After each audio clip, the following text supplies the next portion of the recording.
Welcome in, everyone. We have a very special guest with us here today, chef and frater Brian Duffy, coming to us from his home in Philly. Brian, how we That's right. doing?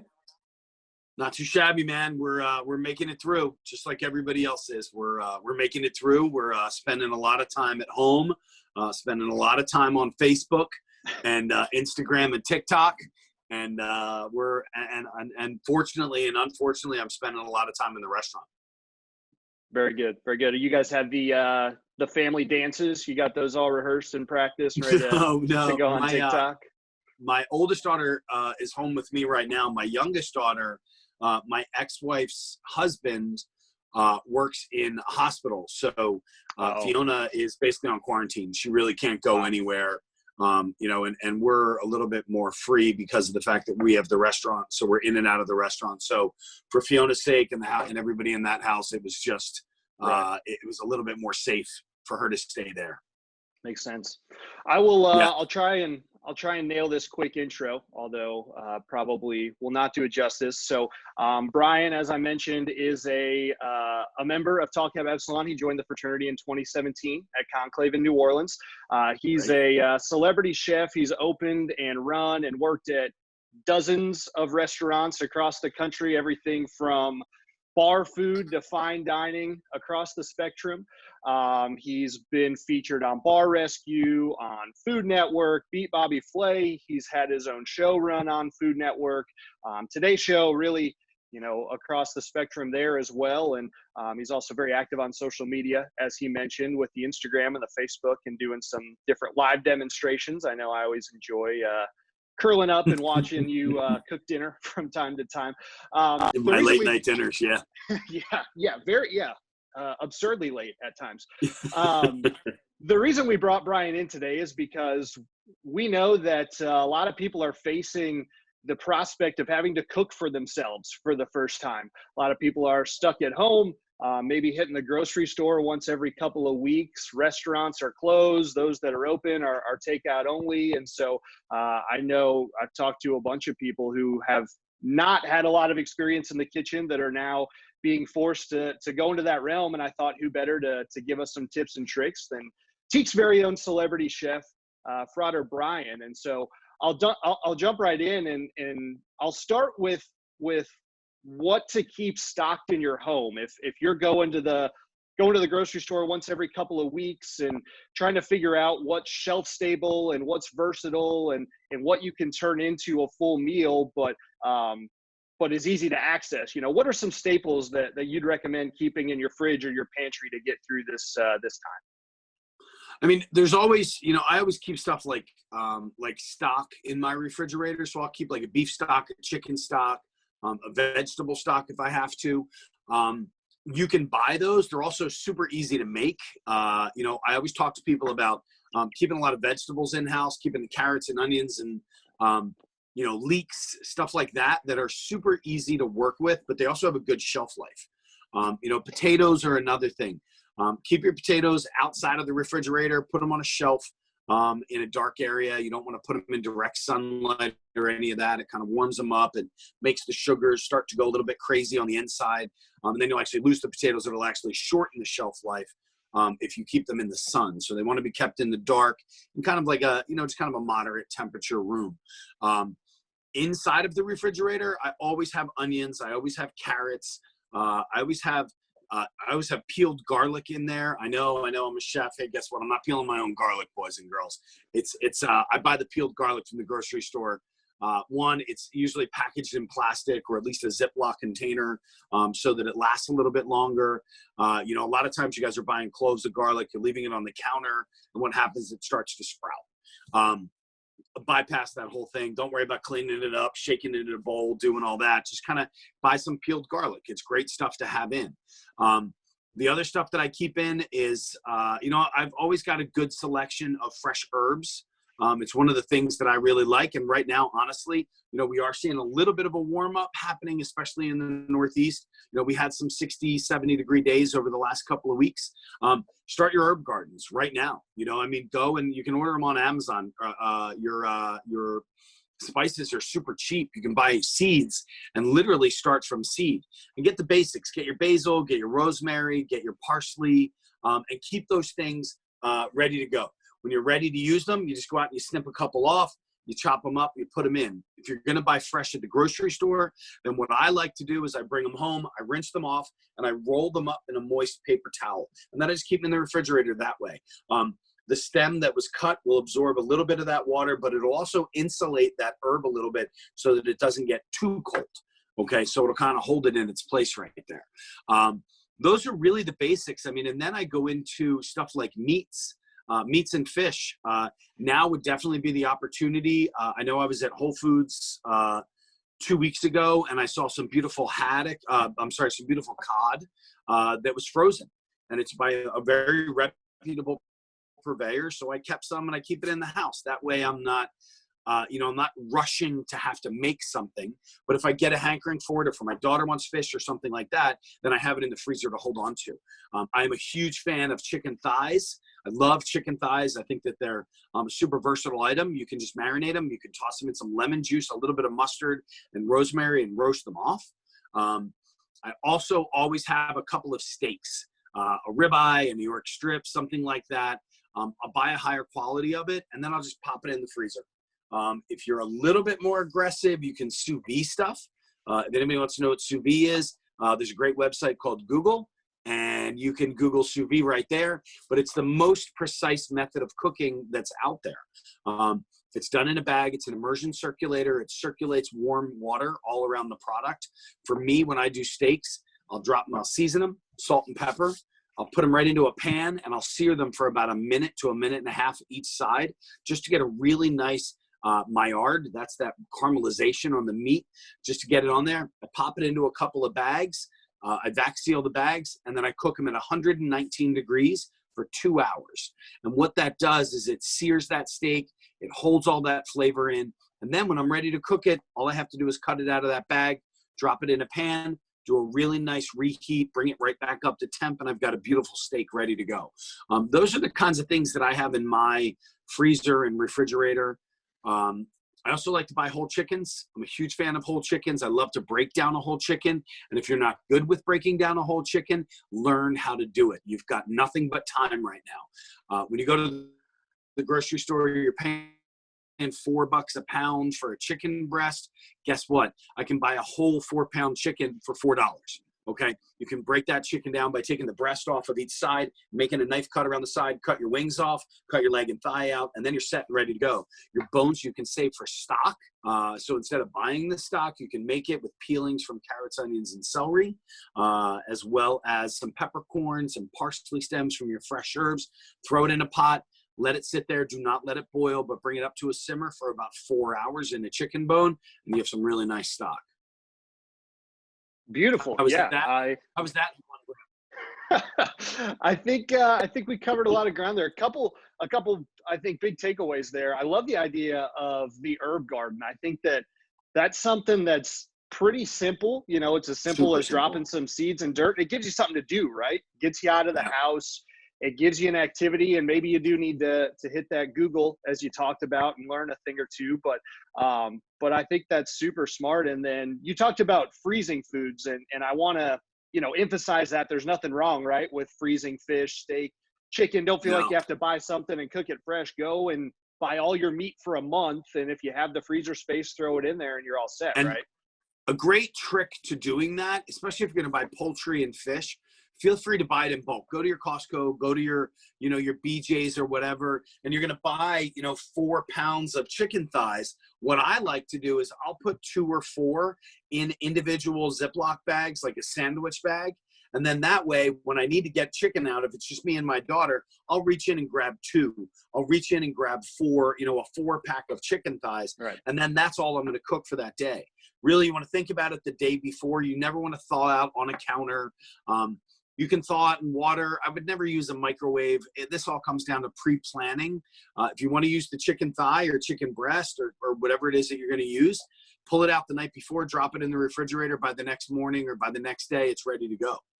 But portion those things out so you can buy in bulk and then put them in sandwich bags, lay them flat, because that way one flat thaws out a lot faster, as opposed to, by the way, this is what happens when you have a puppy. They eat your favorite hat. But I can thaw this out much faster than I can thaw that out. Okay. So by leaving things flat, you can put them right in the refrigerator and they'll thaw out in 8 or 10 or 12 hours and be ready to go. Gotcha. Well, you lost the hat, but you gained a really valuable prop when you talk about I know, thawing I'm out glad. chickens. It is, actually, it is a go. very valuable prop. That's one of the first hats I ever wore on Bar Rescue. Nice, So, nice. Well, yeah, I'm not happy there'll be another one. There'll always be another hat. There'll always be more hats. You talked about buying whole chicken as a tip to save some money and stretch that dollar. I know a lot of people are facing some budgetary constraints, right? They're losing jobs or getting laid off. What are some foods or some dishes or some meals that you can cook on a budget that aren't going to take a ton of money, but are going to provide a lot of really good food for a family? I mean, I am a huge fan of stews and soups and stuff like that. I mean, it's something that I always have in my house. It's funny. I was making dinner the other night for my daughter, late night. Of course, it was like 10:30, and her and I were just talking. And I went into the refrigerator to grab some tomato sauce because, look, I use jarred tomato sauce as well. Every now and then, there's some great ones out there that go on sale. I'll buy them and bring them home. I'll buy them in bulk and I'll keep them in the cabinet. But I opened up my freezer and I looked up and I had cioppino. So for Christmas, I actually made cioppino where I made a whole bunch of, I had some extra fish laying over from our Christmas Eve dinner. So I took a lot of that stuff and I just made a cioppino, which is a tomato-based seafood stew that I put into a quart container. One of the things that I try to tell people is you can buy quart containers online. They're the large plastic containers that you get from a Chinese food restaurant when you order wonton soup or something like that. Rinse them, wash them, put them in the refrigerator, put them in your cabinet, save them for later. They're better than Tupperware. They stack really well. They fit nicely in a refrigerator. But when I'm done making something, because I tend to cook in bulk a lot of the time, so I will actually make a gallon or 2 gallons of something, and I'll put it in quart containers, freeze it. The other thing that I do, I take a lot to my old neighbors. I've got a gentleman across the street who's 85. His wife just passed away last year. I knock on his door, and I let him know I've got 2 quarts of frozen soup right on the front step. He wants, I can bring it up closer to the door. I can do whatever he wants with it. But I'm also trying to help out some of my neighbors at the same time. I love to break down chickens. Like I said, I don't know why I have so much fun doing it, but there's something about getting a whole bird and then utilizing knife skills to be able to break that apart. And when you're in culinary school, there's a couple things you learn first. One is how to hold a knife. 2 is how to cut vegetables, and 3 is how to break down a chicken. So for me, I always try to start with the basics. So I'll break a chicken down. In fact, I don't know when this is going to go up, Alex, but I'm going to break a chicken down today on my Facebook page to show people how to break it down. We're going to do 2 different versions. We're going to do a spatchcock, which is where you leave very few bones in, and then we're going to do a fully deboned and broken down chicken to show people how to break it down. I love it. Yeah. And even if it airs a little later, you should be able to go back, right, and find the video on your Facebook I have all page. That stuff up there. That's great. That's definitely something that I have tried a time or two and failed pretty miserably. So I'll be there at least. And there's a great book out there right now a lot of people are reading, and there's a really good book out that's called La Technique. And it's by a chef named Jacques Pepin. And Jacques is he was one of the original celebrity chefs that were out there before we started doing videos like this. Jacques Pepin is a wonderful, wonderful teacher. He is a mentor, but he has a whole book on technique, and it's called La Technique. You can probably buy it for $8 or $9 online in a paperback, which is great because I beat the hell out of that, man. I break that spine all the time. But it shows you how to break down chickens and turkeys and ducks, which are all the same breakdown, but he shows you how to break them down. And then he walks through the technique of multiple cuisines and different vegetables and different meats and stuff like that. It's a really good book, but now's your time to practice. So you beat up a chicken breast, who cares? Make a stir fry with it once you're done with it. Once you figure out how to debone a chicken, you're pretty much advanced. You beat up a chicken, you cut it too much. There's hack marks all over the breast when you're cutting through it. Who cares? Slice it up, chop it up, throw it in a wok or into a pan with a little bit of soy sauce or teriyaki and some vegetables, and you got a stir fry. Very cool. There are no Very mistakes, boys and girls, especially when it comes to this part of it. Right now, it's all practice time. That's right. That's right. So if we're looking at a situation where someone has never spent really any time in the kitchen for any reason, maybe they throw grilled cheese on every now and then, cheese quesadilla, scrambled eggs perhaps, and that's the extent of it.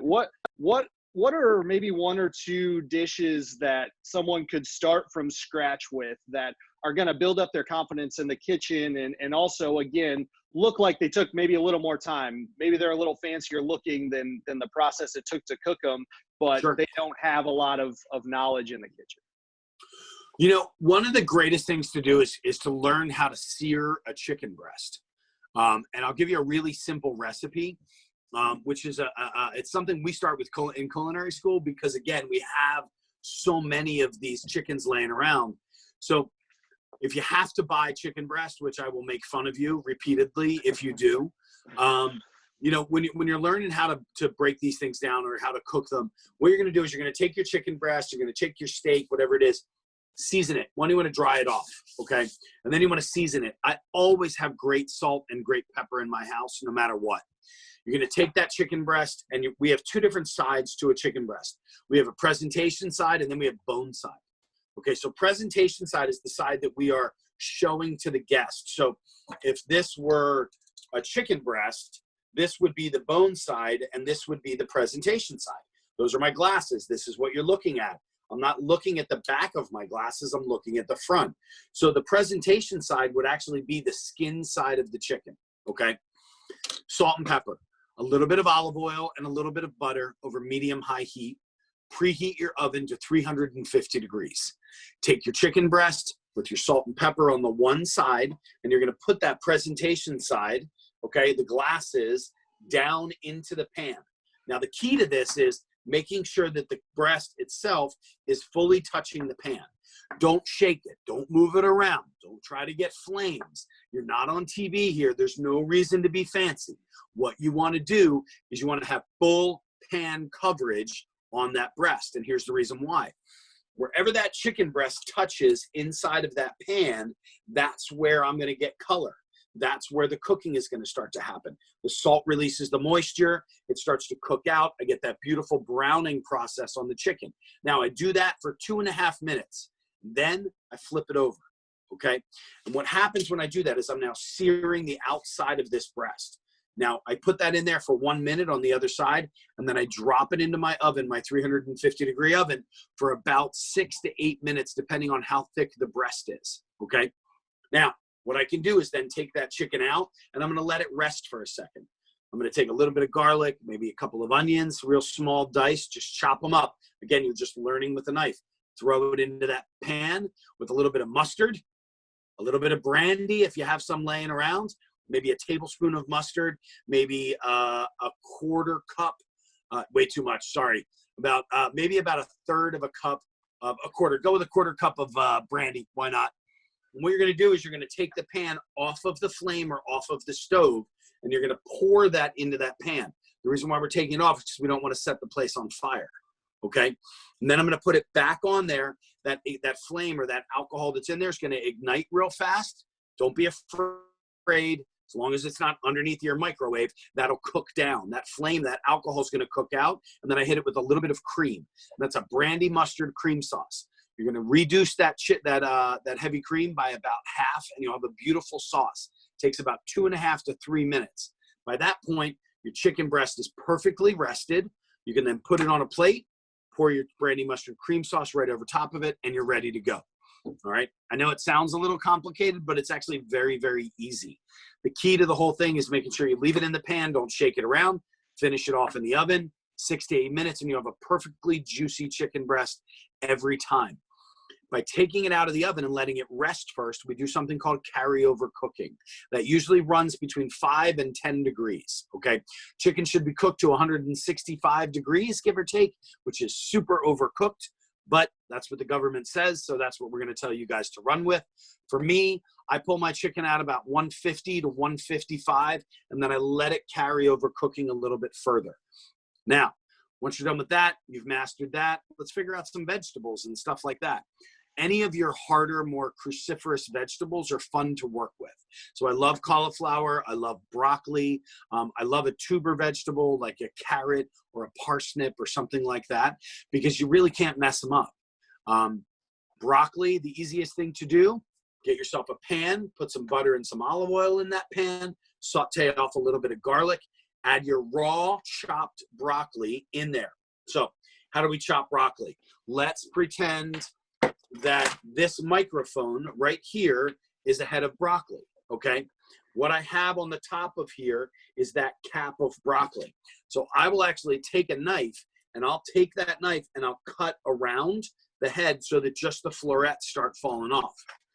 In your pan with your garlic, your butter, your olive oil, and it's just a little bit of each, about a tablespoon of each into that pan, about 3 cloves of garlic. You're gonna add your broccoli into there. You're going to saute it a little bit and make sure that the florets are upside down with stems sticking up, so you get a little bit of charring on the top of that stem.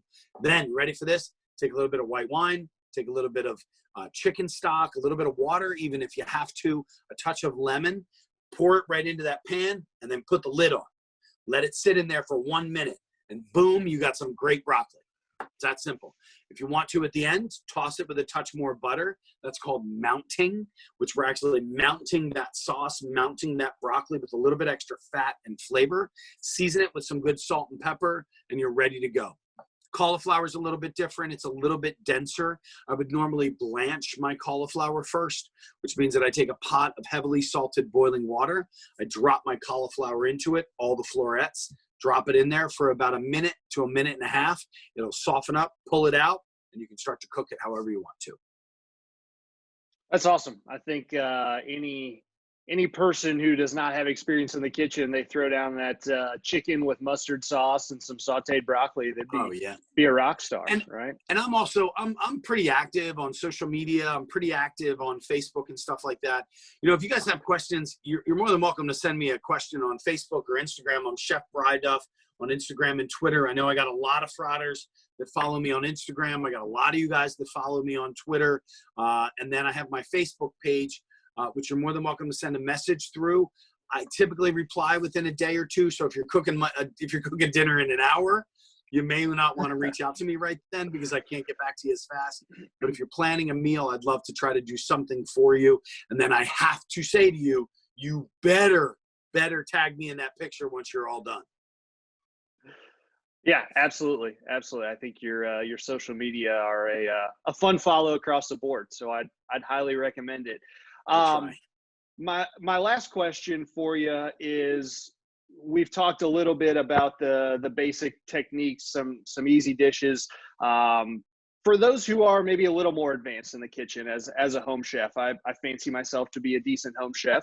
Don't know what my wife thinks about it, but I've never asked on purpose. So for those who think that maybe they're a little higher level, what are some different dishes or techniques that, you know, people have a lot of time right now? You talked about breaking down a chicken. That's a good one. But what are some different dishes or techniques you might recommend to take maybe a higher step or that next step in the kitchen at home?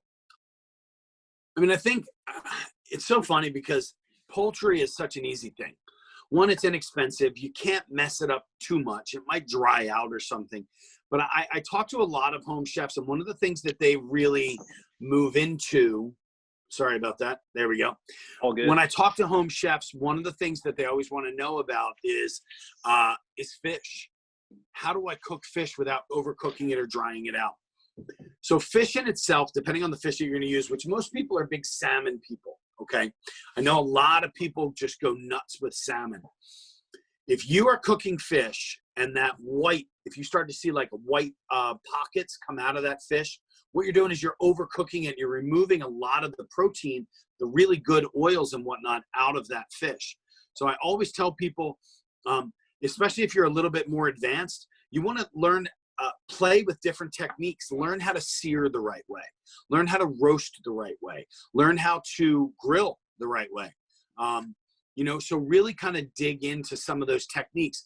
Buy a little bit more of an expensive piece of fish. Instead of going with a $7 or $8 piece of salmon, go with a $23 or $24 Chilean sea bass, which cooks up differently, but it still has a nice amount of fat in it. So you get a really nice crust on it. Couple things that I always try to tell people that are a little bit more advanced is cook with some shellfish. Get some shrimp out there. Play with that a little bit, whether it be grilling. Shrimp, the flavor of just a simple salt and pepper grilled shrimp on a big, fat, thick, huge, like colossal size shrimp, to me, is an art form. Okay, to get that crust but not overcook the shrimp is something that is really a kind of a test of a true professional. Eggs, man, anybody who follows me on Instagram or any of that stuff, you know how much I love my eggs. We cook eggs almost every single day. That is a great thing to practice with as well. Learning how to poach an egg correctly.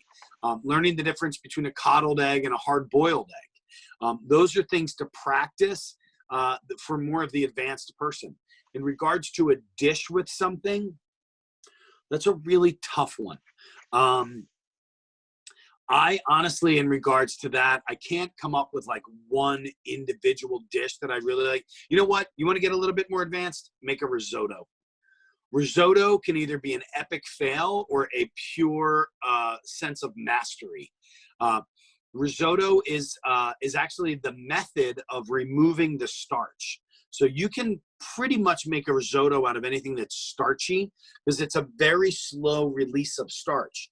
When you initially cook risotto, which is done with, the true risotto is done with arborio rice, which has a very high starch content that releases super slow. So when you cook it, it's a constant stirring. But there's a difference between slowly heating up that rice so that the outside gets soft, but the inside still has that bite to it. And that's where a perfectly good risotto comes from. So if you want to make a great risotto or a great, more advanced dish, definitely go with risotto. But to do a really good risotto, you've got to have a great stock. So for me, like one of my favorite risottos to make would be a mushroom risotto. So I will actually take mushroom stems and I'll throw them into a pot with carrots and onions and celery and some aromatics like garlic and black peppercorns and parsley and all that stuff. And I'll make a really nice stock out of mushrooms. And then instead of buying a house or a store-bought stock, I'm now ladling in that mushroom stock in street. That's definitely something that you want to try to play with, is making risotto. Fantastic. Yeah, I love risotto, but not real experienced trying to produce it myself. So that's a good one for sure. You know what? The key to making a good risotto, pardon the yawn, is a great stock, and do it slowly. So get your pot, get ready to hang out there for a little while, pop some Netflix on the iPad, prop it up against the wall in the kitchen, and let it cook. You know, you start off with some onions in a pan, you get that arborio rice in there, you start to kind of saute that, you get it a little bit toasted, and then you add in 1 cup of stock, so an 8-ounce ladle of stock. Stir it with a wooden spoon. Stir, stir, stir, stir, stir. It'll start to get a little creamy. Add more stock to that. So it's about a 45-minute process.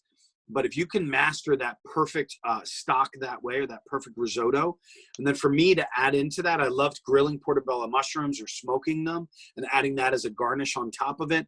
I think that making shiitake chips is probably one of my favorite things to eat, where I'll take shiitake mushrooms and I'll season them with salt, pepper, and a very small amount of olive oil. And then I roast them off in the oven until they get a little bit crispy. And then I can either chop them up or sprinkle them over top of the risotto. And it just adds an unbelievable flavor to it. Nice. Yeah, and that's another one of those things people probably see a lot on restaurant menus, that if you were to throw on a plate in front of your significant other, in front of your family at home, they'd be impressed, I would think. Oh, yeah. Absolutely. Somebody made me risotto once and I was like, yeah, we made it.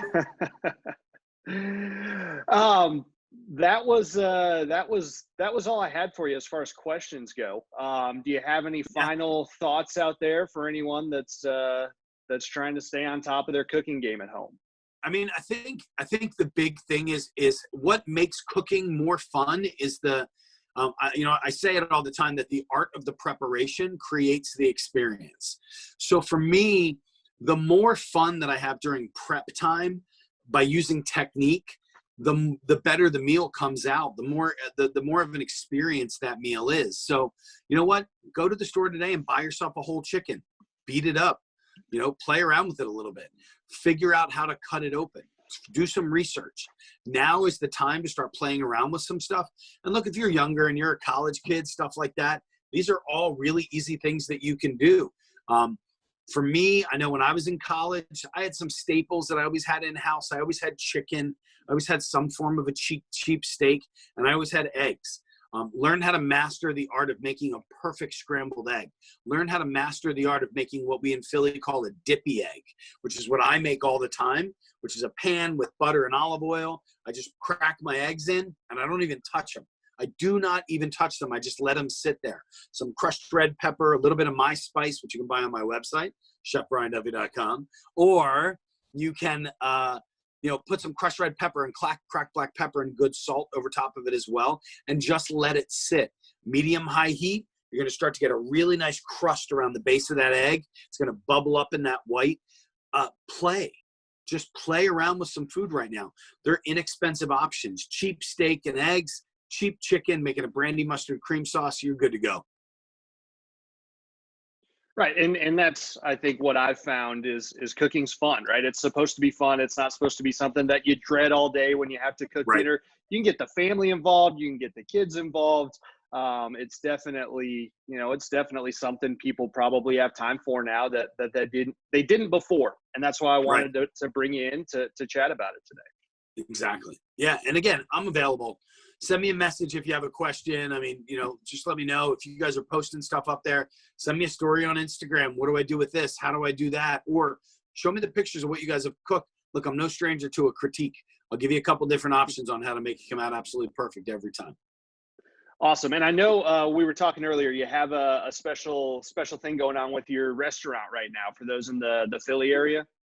Yeah, for really anybody. I mean, not that anybody's going anywhere right now, but any hospitality workers that have been laid off get to eat for free at the restaurant. We create, if you know the industry, we create something called staff meal, which we do every single day. Myself and my staff come up with a couple different options. Right now we're doing a vegetarian option of smoked portobellos and cauliflower with roasted corn, caramelized onions. We're doing it as a pulled pork sandwich, but it's all pulled vegetables. Excuse me. That's not a dry cough. That's that I'm talking too fast. It's amazing how we have to explain things these days. So we're offering a staff meal free to anybody who comes in. If you were laid off from a restaurant, a hotel, or something to that effect, any form of hospitality, we want to take care of you. We've had 196 last week.